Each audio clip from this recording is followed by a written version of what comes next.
yet sometimes they decay inside the bedchamber. In 38 CE, at the very height of Roman power, a young bride crossed the marble thresholds of the Palatine Palace.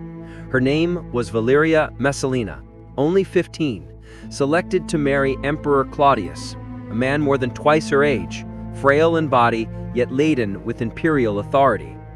To the Roman public, this marriage sounded like a promise.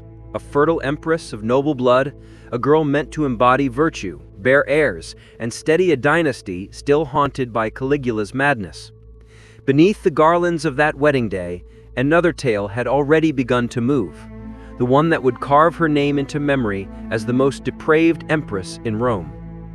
At first glance, Messalina appeared every inch the ideal consort. Ancient chroniclers describe a beauty Rome adored: pale skin, golden hair, and the fine aristocratic features that set her apart from ordinary women of the city. She met her early duties without fault, giving Claudius 2 children and appearing at state rites with grace and restraint. Under the rigid moral code of Roman life, where women were divided into the matrona, the virtuous wife, and the meretrix, the prostitute, she was expected to incarnate chastity. What if the very gulf between what Rome demanded from her and what she secretly desired became the engine of her ruin? Did you know many claimed that Messalina slipped out of the palace at night disguised as a prostitute working in a brothel in the Subura district? Tacitus relates that she pitted herself against Rome's lowest courtesans, determined to prove she could take more clients than any of them. Picture the shock of a senator stumbling into such a den, only to recognize the empress beneath grease paint and cheap perfume. It was not desperation that drove her. It was the thrill, the rebellion, and a compulsive urge to weaponize her sexuality against a society that idolized her purity. The brothel escapades were only the starting point. Inside the palace, she turned the court of Claudius into a theater of obscenity. Picture the banquets: couches draped in silk, golden platters piled with roasted dormice, and figs heavy with honey, wine spilling from jeweled cups. Senators reclined in anxious silence, while Messalina presided not as a dignified hostess, but as a master of ceremonies, summoning gladiators fresh from the arena, captives from distant provinces, even noble sons and daughters to amuse her with humiliating amusements. One whispered report claimed she once arranged a contest between herself and Rome's most famous prostitute, Sylla, betting that she could outlast the professional in sheer endurance. At dawn, Sylla collapsed after serving 25 men. Messalina continued, exceeding 30. Her victory greeted not with applause, but with horrified quiet. Why did she do it? Was it desire without limit, or something colder, a calculated way to control the empire's elite through shame? Her targets stretched across every rank: generals coerced into submission, aristocratic women blackmailed into degrading acts, the sons of senators dragged into her spectacles. Refusal was nearly impossible.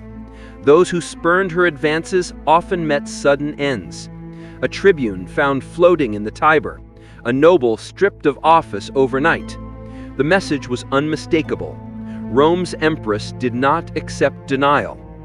Even Balfin, she staged ceremonies in mockery of Venus and Bacchus, first draping herself in priestly robes, then tearing them away, ordering participants to enact obscene rites in the name of the gods. For Rome, religion was the glue of empire, binding citizen to citizen and city to city. By corrupting it, she implied that she alone was the true deity in the palace, goddess not of love, but of domination. Imagine the emotional wreckage inside Roman homes. A senator's wife, humiliated in public, returning in silence. A daughter torn from her father's villa, reappearing days later with eyes that would not meet his. Claudius himself, often painted as weak or simple, seemed unable or unwilling to stop her. Was he blind to her excesses or complicit by silence? Historians still argue, yet the result is plain. Messalina's name spread across the empire, not as a symbol of fertility and dignity, but as a curse. Even so, the empire carried on with its empress. Markets buzzed, legions marched, Chariots roared in the Circus Maximus. Rome's bright facade remained, while its moral core withered behind closed doors. Every whisper about Messalina scraped at the Senate's authority. Every scandal weakened faith in the emperor's house. Rome, once proud of discipline and virtue, watched its highest lady turn debauchery into a tool of policy. The ruins on the Palatine still stand. Their frescoes are faded, their columns cracked, yet beneath the dust of centuries, her shadow lingers. The girl bride who became the most feared courtesan of her time. Her story poses a question that chills across ages. What happens when the one chosen to embody virtue crowns herself with vice? Power in Rome was never only written in statutes or carved in marble. It was breathed in bedrooms, bargained over at feasts, and in Messalina's case, wielded through the body of an empress. As the years of her rule unfolded, her appetites did not diminish. They grew bolder, more deliberate, and far more dangerous. What began as secret midnight adventures evolved into a machine of corruption that tangled Rome's most powerful men and women in a net of humiliation. Tacitus, Suetonius, and Juvenal, each with his own venom, chronicled the descent. They report that Messalina established what could only be called an imperial brothel hidden in plain sight, within a lavish villa near the campus marshes. This was not a house for common lust. It was an operation shaped with ruthless intelligence. Aristocratic women coerced under threat of ruin were forced to serve at her side. Senators, generals, and merchants arrived under false pretenses only to find themselves compromised in ways that guaranteed their silence. Every whispered confession, every trembling secret born in the heat of shame was recorded by her loyal attendants. Later accounts claim she used that knowledge to blackmail entire families, securing wealth, governorships, and obedience without raising a single legion. The small scenes of her reign are chilling. Picture a young noblewoman dragged from her father's atrium and forced to act the courtesan under Messalina's watchful eye. Imagine senators stripped of their togas, compelled into degrading displays before rivals who would later exploit their disgrace.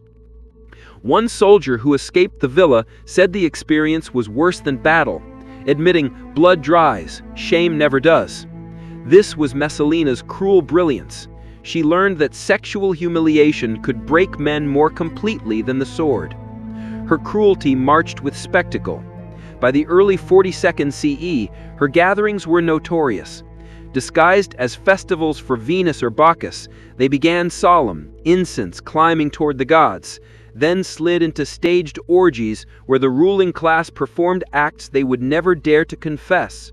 Messalina conducted the whole scene like a maestro. Senators were paired with enemies. Generals were forced into grotesque contests. Noble wives were unveiled before roaring circles of the elite. Refusal meant disaster. Compliance meant ruin. Everyone who was part of that debauchery eventually knew that she, in a word, had had it. She treated sex as a gladiator's sport. Her most infamous contest, the endurance match against Scilla, Rome's celebrated prostitute, shocked the capital. Before a select audience of nobles, Scilla paced herself with care, tending to 25 men through the long night until exhaustion took her. Messalina did not stop. She continued past 30, refusing to yield until no volunteers remained. By dawn, she had won, and with that victory shattered any illusion of Roman dignity. The Empress of Rome, wife to Claudius, had turned herself into a spectacle, reeing in degradation not as disgrace, but as triumph. Why would a woman raised in privilege, adored for beauty, and crowned as empress embrace degradation as her highest pleasure? Historians search for answers. Some argue insatiable lust. Others point to a hunger for power. Some see the trauma of being married so young to an older, awkward husband. Perhaps the truth is simpler and more chilling. For Messalina, the contrast was intoxicating.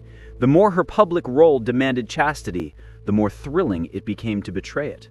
Her empire of lust had consequences. The Senate, already weakened, found itself frozen by blackmail.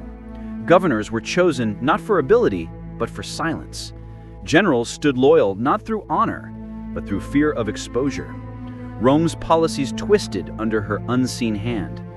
Foreign envoys whispered of strange negotiations where senators seemed subdued, distracted, almost broken. The empire's leadership was being consumed by one woman's fixation. Decadence breeds enemies. The soldiers, long tolerant of imperial excess, began to mutter. Loyalty frayed when rumors spread that their comrades had been summoned to Messalina's villa and stripped of dignity before her guests. For men hardened by war, humiliation was worse than death.